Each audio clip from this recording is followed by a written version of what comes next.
Corona काल में दूसरी गतिविधियों की तरह खेलकूद भी बंद हो गया था, लिहाजा स्पोर्ट्स सेंटर भी बंद हो गए थे और खिलाड़ी अपने घरों में वापस लौट गए थे। लेकिन धीरे धीरे जैसे ही हालात सामान्य हुए, अब खेल के मैदान में और स्पोर्ट्स सेंटर्स में भी रौनक नजर आई। लेकिन कैसे ये खिलाड़ी कोरोना से बचें, किस तरह अब ये आगे अपने खेल को आगे बढ़ा रहे हैं, क्या क्या चुनौतियां इन्हें आ रही हैं, इसकी जानकारी लेने की कोशिश की हमारे सहयोगी प्रोजेश ने। ये शुरू होने के साथ ही जैसे जैसे जीवन पटरी पर आता गया, बाजारें गुलजार हुई, स्पोर्ट्स सेंटर खुले तो शहर के मैदान भी आबाद हो गए। खिलाड़ी प्रशिक्षण के लिए स्पोर्ट्स सेंटर पहुंचने लगे। पिछले 1-1.5 सालों में कोरोना काल का खिलाड़ियों के जीवन पर, उनके खेल पर क्या असर पड़ा, ये जानने के लिए हम पहुंच चुके हैं मोरहाबादी स्थित बिरसा मुंडा स्टेडियम में। काफी अरसे तक सन्नाटा छाए रहने के बाद मोरहाबादी के बिरसा मुंडा स्टेडियम में ये रौनक लौटी है। खिलाड़ी मैदान में पहुंच रहे हैं और रोजमर्रा के प्रैक्टिस सेशन में हिस्सा भी ले रहे हैं। पसीना बहाने में कोई कसर नहीं छोड़ रहे। बच्चों और युवा खिलाड़ियों के लिए तो दोहरी खुशी है, खेल भी शुरू हो गया और दोस्तों से पहले की तरह मिलना जुलना भी हो रहा है। अच्छा, बहुत अच्छा लग रहा है। उतना दिन घर में थे, सोचते थे कब खुलेगा ग्राउंड, मतलब एक होता था ना कि मतलब कब खुलेगा, कब सारे दोस्तों लोग से। मैं तो उतना स्कूल भी कॉलेज सब बंद था, तो वही सोचते थे कब मिलेंगे। बहुत ज़्यादा खुशी हो रही है।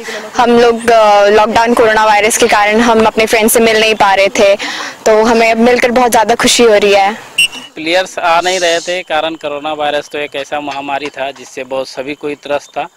और खिलाड़ियों को ऐसे हम लोग के विभाग में ऑनलाइन का एक सुविधा दिया गया था, लेकिन सारे बच्चों के पास स्मार्टफोन नहीं होने के कारण सारे कोई ऑनलाइन क्लास नहीं कर पाते थे। जो संभव होता था वीडियो वगैरह भेज के या फिर कुछ स्किल का वीडियो वगैरह भेज के, मैच का वीडियो वगैरह भेज के उसको देख के, ताकि बच्चा जो है कि उसका माइंड सेट रहे कि हमको इस तरह से स्किल उसके द्वारा कम से कम सीखे।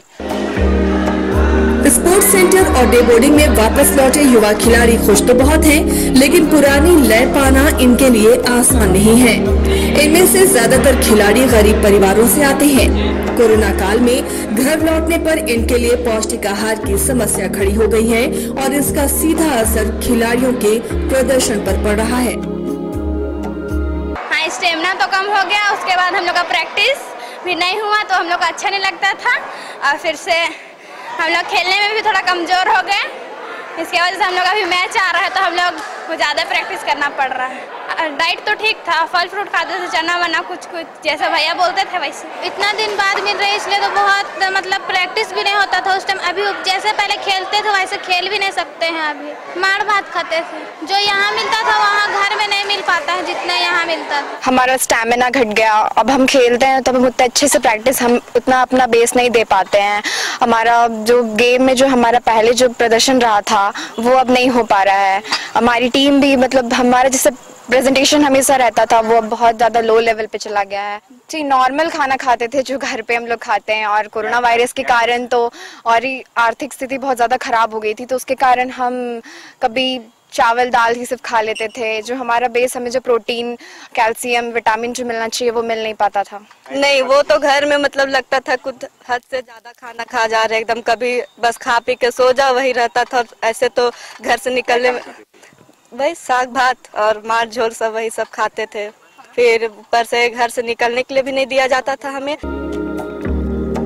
डे बोर्डिंग में आने वाले खिलाड़ियों को दूसरी सुविधाओं के साथ साथ सरकार की ओर से 500 रुपए की आर्थिक मदद भी मिलती है, लेकिन इतने कम पैसे से काम नहीं चलता। हाँ, ये हमारे पास जितने भी बच्चे हैं सब गरीब घर से हैं। कोई ऐसा नहीं है कि कोई रिच फैमिली से हैं, सारे गरीब घर से आते हैं। और हमारे जो सरकार का के माध्यम से पेन प्ले और डे बोर्डिंग सेंटर चल रहा है, तो सरकार हमारे बच्चों को थोड़ा सा राहत दे रही है कि कुछ पैसा मिलते हैं और किट्स मिल जाते हैं बच्चों को, और 500 रुपया मंथली करके कि कुछ अपना वो डाइट ले सकते हैं, फल फ्रूट जूस वूस। तो ये सरकार हमारे लिए कर रहे हैं, लेकिन 500 रुपये में अभी के जो समय है वो 500 रुपये सरकार को कुछ बच्चों के लिए और मंथली बढ़ाना चाहिए डाइट के लिए, कि 500 रुपया तो गाड़ी भाड़ा में भी, प्लस जितने भी बच्चे हैं थोड़ा गरीब फैमिली से हैं तो वो अपने खान पान के लिए और अपना डाइट पूरा नहीं कर सकते। कोरोना के बाद से खिलाड़ियों के लिए चुनौतियां बढ़ गई हैं। खुद को बीमारी से बचाकर रखना, फिट रहना है और परफॉर्मेंस भी सुधारना है। लेकिन चुनौतियों को पछाड़कर ही खिलाड़ी चैंपियन बनते हैं और ये जज्बा इन खिलाड़ियों में साफ तौर से दिखता है। रांची से न्यूज़ बायोस्कोप के लिए कैमरा पर्सन संजय के साथ प्रोजेश की रिपोर्ट। आपने सुना इन खिलाड़ियों से कि किस तरह कोरोना के काल में इन्हें कठिनाइयों का सामना करना पड़ा है, लेकिन फिर उसी जज्बे के साथ ये मैदान में प्रैक्टिस में जुट गई हैं और अपने मुकाम पे पहुंचने की कोशिश कर रही है। कैमरामैन संजय के साथ प्रोजेश, न्यूज़ बायोस्कोप, रांची।